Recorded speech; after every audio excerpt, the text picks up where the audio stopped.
खल्क खिदमत सोसाइटी की जानिब से बेवाओं और यतीमों की मदद का सिलसिला बदस्तूर जारी है। आज यहाँ तहसील सराय नूरंग के इलाके साहबजादा खुस्त में दर्जनों देहात से ताल्लुक रखने वाले सैकड़ों बेवाओं और यतीमों में राशन तकसीम किया गया है।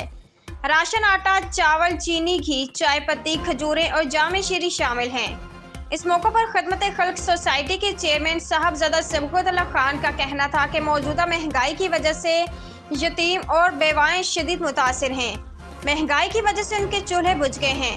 रमजान मुबारक के बाबरकत महीने में अफ्तारी के वक्त उनके दस्तरख्वान खाली होते हैं। इंशाल्लाह खिदमत खल्क सोसाइटी ना सिर्फ उनके दस्तरख्वानों को एक बार फिर आबाद करेगा, बल्कि यतीमों और बेवाओं के चेहरों पर खुशियों का भी सबब बनेगा। उनका मजीद कहना था कि मुखैर हजरात भी अपने सदकात, ज़कात और फितरानों में ऐसे खानदानों को लाजमन याद रखें। आखिर में सबने सदके दिल से दुआएं की कि अल्लाह ताला ज़कात देने वालों की ज़कात कबूल करे और उनकी हाजतें मुरादें पूरी हों, बीमारों को शिफाए कामिला अता करे।